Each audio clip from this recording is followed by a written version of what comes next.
Hello everyone. तो last class में हमने पढ़ा था चैप्टर 1 मंगलम पाठ और आज हम पढ़ने जा रहे हैं चैप्टर 2 पाटलिपुत्र वैभवम। तो जैसा कि हम सब जानते हैं बिहार बोर्ड जो है ना आजकल किस तरह का क्वेश्चन पूछ रहा है सब्जेक्टिव में, जो पूछता है 8 सब्जेक्टिव क्वेश्चन 16 नंबर का। वो पूछता है हिंदी की तरह ही ना। तो हम लोग बिना टाइम बर्बाद किए हुए सिर्फ उसका जिस तरह से मेरा बोर्ड पूछता है उसी तरह से आज पढ़ेंगे। तो आइए देखते हैं। चैप्टर 2 का क्या हो जाएगा, ये पटना के बारे में। किसके बारे में चैप्टर है ये? पटना के बारे में। जो पटना क्या है, हमारी बिहार राज्य की राजधानी है। सबसे पहले देखेंगे हम उसका पाठ परिचय। क्या देखेंगे? उसका पाठ परिचय। पाठ परिचय क्या है? बिहार राज्य की राजधानी। किसकी?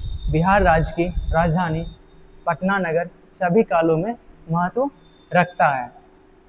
इसका इतिहास 2500 वर्षों का है। ये हमारा क्वेश्चन आ सकता है ऑब्जेक्टिव में। इसका इतिहास 2500 वर्षों का है। यहाँ धार्मिक क्षेत्र, राजनीतिक क्षेत्र तथा उद्योग यानी व्यापार क्षेत्र की विशेषता ध्यान आकर्षित करती है।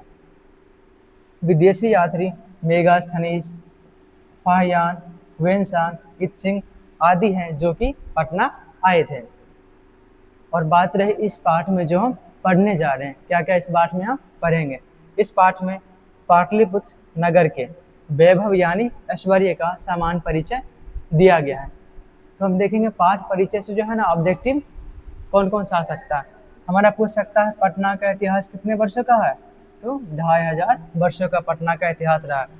और सब्जेक्टिव किस तरह से क्वेश्चन पूछता है कि कौन कौन से विदेशी यात्री थे जो पटना आए थे। कौन कौन हो जाएगा? मेगास्थनीज, फाहियान, हुएनसांग, इत्सिंग आदि हो जाएंगे। तो आइए हम देखेंगे अब मूल पाठ। मूल पाठ क्या है? प्राचीन भारतीय नगरों में, मतलब बहुत ही ज़्यादा पुराने भारतीय नगरों में श्रेष्ठ गंगा के तट पर बसा हुआ पाटलिपुत्र नामक नगर हुआ। पटना किसके किनारे बसा हुआ है? गंगा नदी के किनारे बसा हुआ है। उसके बारे में दामोदर गुप्त नामक कवि का क्या नाम है? दामोदर गुप्त नामक कवि है जो कूटनीमत नामक काव्य में कहते हैं। ये भी हमारा ऑब्जेक्टिव आता है। कूटनीमताख्यम या कूटनीमत काव्य का लेखक कौन हो जाएगा? दामोदर गुप्त। अपने काव्य में क्या लिखते हैं पटना के बारे में? क्या कहते हैं? पृथ्वी पर, किस पे?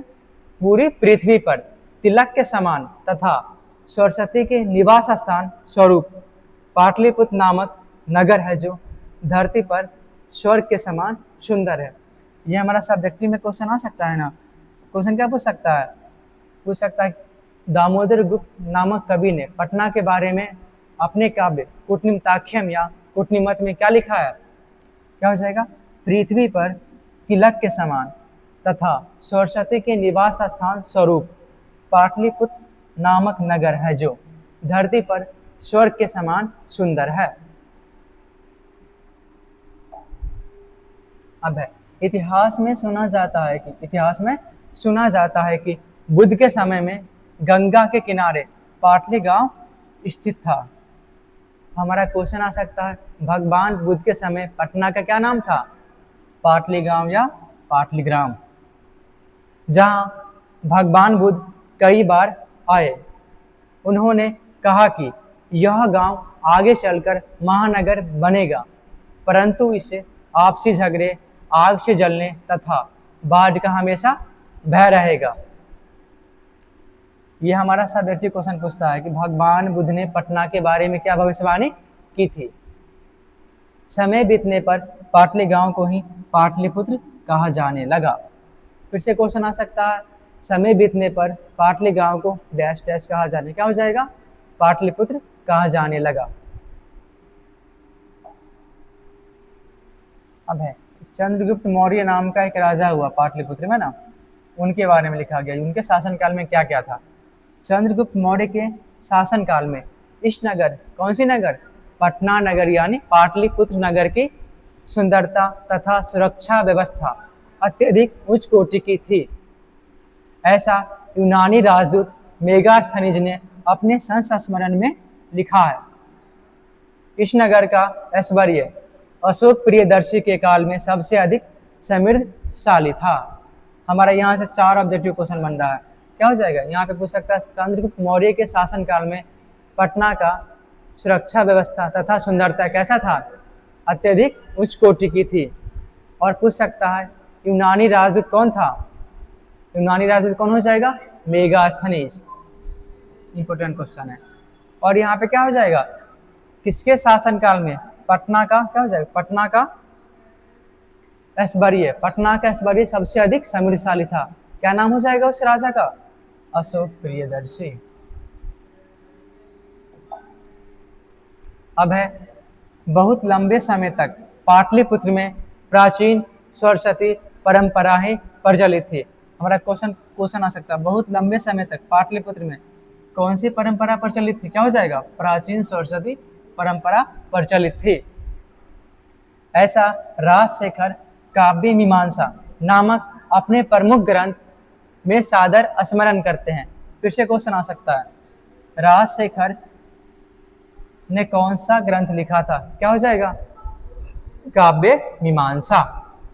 अब है यहाँ सालों साल तक कहाँ पे? पटना में पाणिनि, पिंगल, वररुचि, पतंजलि आदि विद्वानों की ज्ञान की प्रसिद्धि फैली हुई है।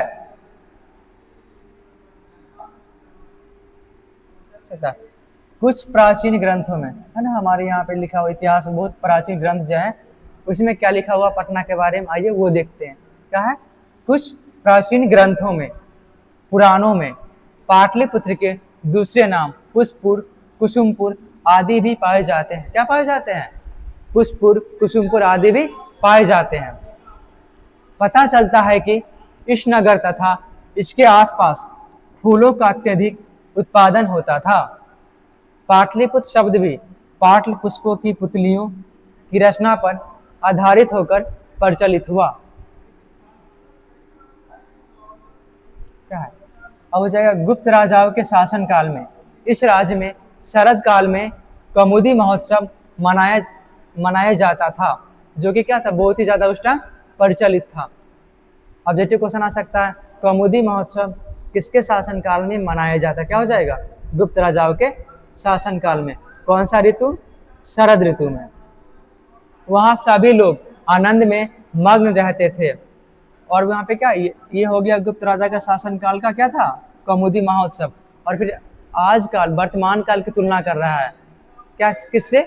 आजकल दुर्गा पूजा पर वैसा समारोह दिखाई पड़ता है।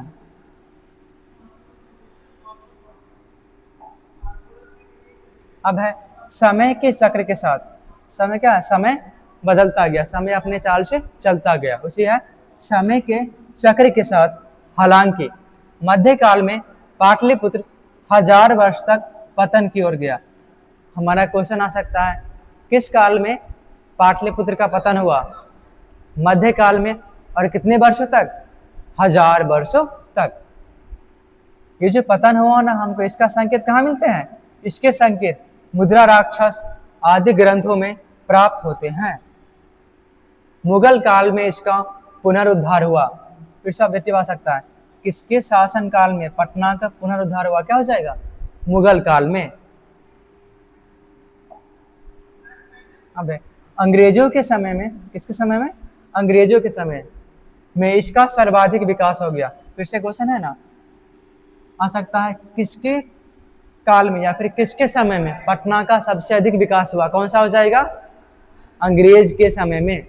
अब मध्य युग यानी मध्य काल में यह नगर पटना के नाम से प्रसिद्ध हो गया। कौन सा नगर? पाटलिपुत्र नगर। क्वेश्चन आ सकता है पाटलिपुत्र किस काल में पटना के नाम से प्रसिद्ध हो गया? क्या हो सकता है? मध्य काल में। यह सब पतन बंदरगाह शब्द से निर्गत हुआ है। आज भी नगर की देवी पटन देवी को पूजा जाता है ना। यहाँ पे क्वेश्चन आता है आज भी पटना में किस देवी को पूजा जाता है? नगर की देवी पटन देवी को पूजा जाता है। ऑब्जेक्टिव क्वेश्चन है। अब है अभी हम वर्तमान काल में चलते हैं। कहाँ चलते हैं? वर्तमान काल में पटना की स्थिति क्या है? आज पाटलिपुत्र जो क्या है? पटना नगर अत्यधिक विशाल है। तथा बिहार राज्य की राजधानी है। दिनों दिन नगर का विस्तार हो रहा है। इसके उत्तर दिशा में गंगा नदी बहती है। पटना के उत्तर दिशा में कौन सी नदी बहती है? गंगा नदी बहती है। उसके ऊपर गांधी सेतु नाम का एशिया का सबसे बड़ा पुल है और रेल पुल भी निर्माण अधीन है। अब पूछेगा, ये सब्जेक्टिव क्वेश्चन यहाँ से आता है 2 नंबर वाला। पूछेगा पटना का दर्शनीय स्थल का वर्णन करें। सिंपल सी बात है, आराम से लिख देंगे।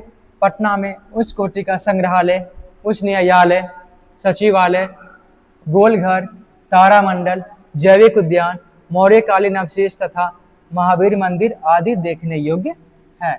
इंपॉर्टेंट है, 2 नंबर में वो मैक्सिमम टाइम पूछता है ये वाला क्वेश्चन। अब है प्राचीन पटना नगर के, क्या हो जाएगा? बहुत पुरानी पटना नगर की बात कर रहे हैं। प्राचीन पटना नगर के सिख संप्रदाय का पूजन स्थल 10वें गुरु गोविंद सिंह का जन्म स्थान गुरुद्वारा के नाम से प्रसिद्ध है। हो सकता है गुरु गोविंद सिंह का जन्म स्थान डैश डैश के नाम से प्रसिद्ध, क्या हो जाएगा? गुरुद्वारा के नाम से प्रसिद्ध है। वहाँ पूरे देश से तीर्थयात्री दर्शन के लिए आते हैं। इस प्रकार पाटलिपुत्र प्राचीन काल से लेकर आज तक विभिन्न क्षेत्रों में समृद्धि को धारण करता है तथा सबका सम्मिलित रूप संग्रहालय में दिखाई पड़ता है। पर्यटन की दृष्टि से भी यह नगर क्या है? बहुत ही ज्यादा बिहार के लिए महत्वपूर्ण है। तो हो गया,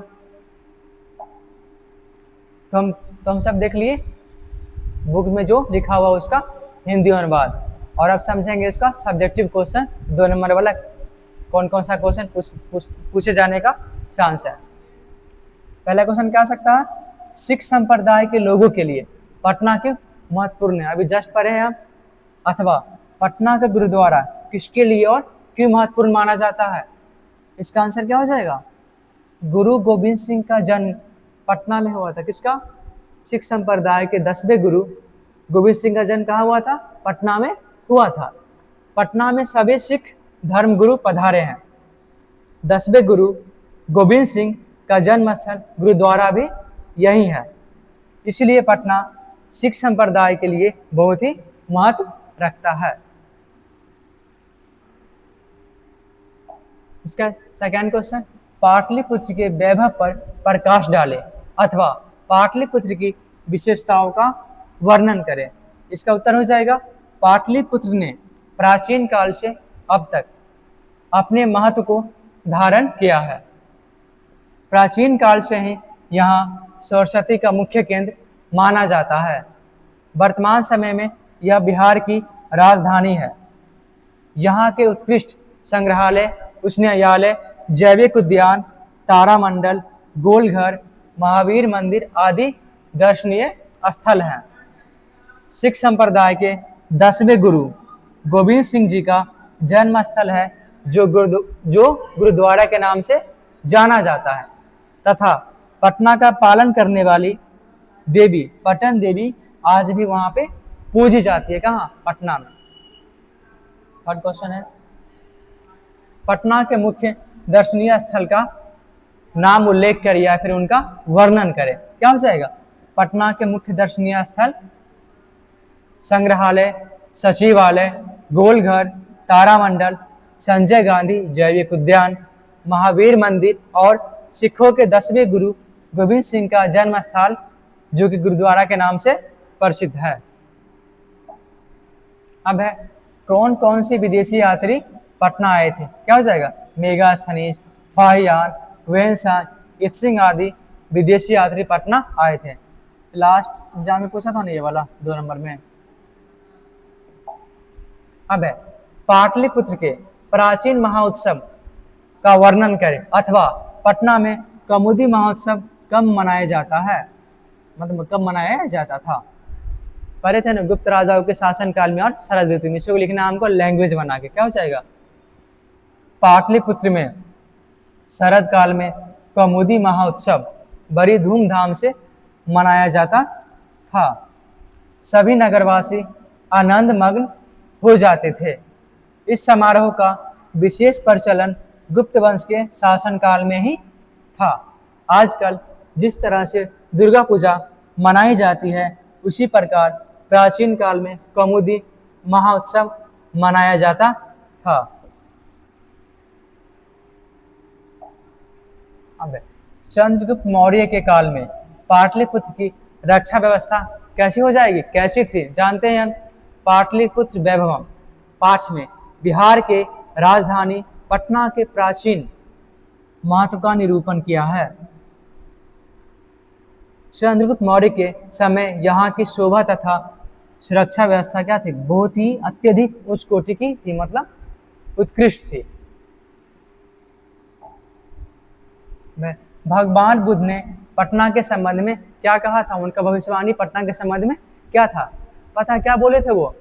भगवान बुद्ध ने पाटलिग्राम के बारे में कहा था कि जानते, भगवान के बुद्ध के समय ये पटना था, उस टाइम गांव था, छोटा सा गांव था, गंगा नदी के किनारे जो बसा हुआ था, जहां भगवान बुद्ध कई बार आए थे। तब शायद वो भविष्यवाणी करके गए थे ना, क्या था? भगवान बुद्ध ने पाटलिग्राम के बारे में कहा था कि यह गांव एक समय में महानगर होगा, लेकिन आपसी लड़ाई झगड़े, आगजनी और बाढ़ से हमेशा पीड़ित रहेगा। मध्यकाल में पाटलिग्राम को ही पटना कहा जाने लगा। ठीक है। अब प्राचीन काल में पाटलिपुत्र को शिक्षा का केंद्र क्यों माना जाता था, अथवा दामोदर गुप्त ने पटना के संबंध में क्या लिखा है? दामोदर गुप्त का महाकाव्य कौन था? कुटनिमित्ताख्यम, राजशेखर का काव्य मीमांसा। प्रस्तुत पाठ में लेखक ने बताया है कि दामोदर गुप्त नामक कवि से हमें जानकारी मिलती है कि सरस्वती के वंशज यहाँ रहते थे। राजशेखर कवि के अनुसार पाणिनि, पिंगल, वररुचि आदि महान विद्वानों का संबंध यहाँ से था। यहाँ पे राजशेखर कवि भी यहाँ पे आ जाएगा ना।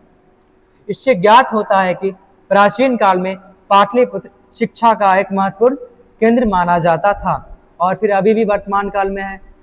बिहार का सबसे बड़ा शिक्षा का केंद्र को क्या है? अभी पटना ही माना जाता है, और अभी वास्तविकता में वो है भी। राजशेखर ने पटना के संबंध में क्या लिखा है? राजशेखर ने अपने काव्य मीमांसा ग्रंथ में लिखा है कि पाटलिपुत्र शिक्षा का एक प्राचीन केंद्र था। यहाँ अनेक विद्वान हुए। यहाँ पाणिनि, पिंगल, व्याघ्रि, वररुचि, पतंजलि आदि विद्वानों ने अपनी प्रसिद्धि या प्रख्याति पाई थी। अब देखेंगे इसका ऑब्जेक्टिव क्वेश्चन। ऑब्जेक्टिव क्वेश्चन क्या है? पाटलिपुत्र वैभवम पाठे कस्य नगरस्य वर्णनम अस्ति। इसका हिंदी क्या हो जाएगा? पाटलिपुत्र वैभवम पाठ में किस नगर की वर्णनम, किस नगर का वर्णन है? पाटलिपुत्रस्य, पाटलिपुत्र का। बुद्ध काले पाटलिपुत्रस्य नगरस्य नाम किम। क्या हो जाएगा? बुद्ध, भगवान बुद्ध के समय में पाटलिपुत्र का नगर का नाम क्या है? क्या था उसका नाम? पाटलिग्राम या पाटलिगांव। नगरस्य पालिका देवी का अस्ति। नगर की पालिका देवी कौन है?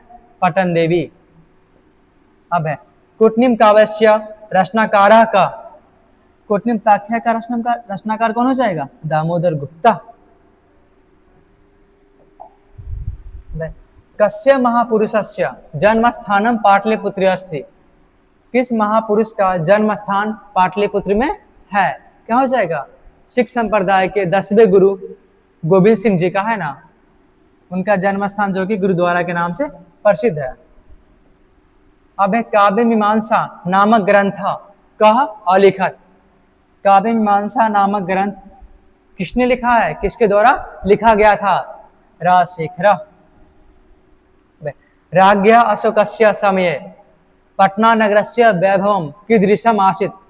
राजा अशोक के काल में पटना नगर का वैभवम कैसा था? समृद्धम, बहुत ही समृद्धशाली था। एशिया महादेशस्य दीर्घतम सेतु का, एशिया महादेश का सबसे क्या है लंबा नदी पुल क्या वही ना बोलते हैं, क्या है? गांधी सेतु। अब है कस्य काले पाटलिपुत्रस्य रक्षा व्यवस्था संपन्नम आसीत्। किसके शासन काल में पाटलिपुत्र का रक्षा व्यवस्था क्या था, बहुत ही संपन्न था। अभेद किला पटना उस टाइम बन चुका था। चंद्रगुप्त मौर्य के शासन काल में। अब है 10वां क्वेश्चन, कौमुदी महोत्सव अति प्रचलित। कौमुदी महोत्सव कब प्रचलित था बहुत ही ज्यादा, गुप्त वंश के शासन काल में। गुप्त शासन काले पाटलिपुत्रस्य डैश डैश दिशि गंगा नदी प्रवहती। पाटलिपुत्र के किस दिशा में गंगा नदी बहती, क्या हो जाएगा, उत्तर दिशा में गंगा नदी बहती है। अब गोविंद सिंह सिख संप्रदाय से डैश डैश गुरु आसित। गुरु गोविंद सिंह सिख संप्रदाय के कितना नंबर गुरु थे, 10वां नंबर गुरु थे। अब मेगास्थनीज पटना किसके समय में आया था, चंद्रगुप्त मौर्य के शासन काल में आया था। यूनान का राजदूत कौन था, मेगास्थनीज, जो कि चंद्रगुप्त मौर्य के शासन काल में पटना आया था। किस काल में पटना नाम प्रसिद्ध हुआ, मध्य युग या मध्य काल में। पटना शब्द की किस शब्द से उत्पत्ति हुई है, पतन। और फिर पटना कितने वर्ष तक पतन की ओर गया था, 1000 वर्ष तक। पटना का इतिहास कितने वर्ष पुराना है, 2500 वर्ष। नगरस्य पालिका देवी का अस्ति पटन देवी। दामोदर गुप्त ने किस काव्य की रचना की है, कौन से काव्य की, कूटनीमत या फिर कूटनीमताख्यम। 20वां नंबर क्वेश्चन है, पाटलिपुत्र पटना के नाम से कब से प्रसिद्ध हुआ था, किस काल से, मध्य काल से। अब है पाटल पुष्पों की पुतलिका रचना के आधार पर पटना का नाम क्या है, पाटलिपुत्र। अब है कौमुदी महोत्सव किस ऋतु में मनाया जाता है, कौन सा हो जाएगा, शरद ऋतु में। किसके काल में पटना की रक्षा व्यवस्था उत्कृष्ट थी, रक्षा आ जाएगा तो रक्षा प्लस क्या हो जाएगा, ऐश्वर्य सुंदरता, चंद्रगुप्त मौर्य। परिभूत पुरंदर स्थानम की संज्ञा किसे दी गई है, पाटलिपुत्र को दी गई है। अब सरस्वती का कुलगृह कौन सा महानगर था, पाटलिपुत्र। पाटलिपुत्र का वैभव किसके शासन काल में अत्यंत समृद्ध था, कौन सा हो जाएगा, वैभव से पूछ रहा है ऐश्वर्य तो अशोक प्रियदर्शी। पाटलिपुत्र मध्यकाल में 1000 वर्ष तक पतन की ओर गया, किस ग्रंथ में वर्णन किया गया है, ये बात हमें कहां से पता चलता है, मुद्रा राक्षस ग्रंथ से। तो हमारा ऑब्जेक्टिव और सब्जेक्टिव और क्या किताब का सारा खत्म हो चुका है। और फिर नेक्स्ट क्लास हमारा हो जाएगा चैप्टर 3। तब तक के लिए गुड बाय।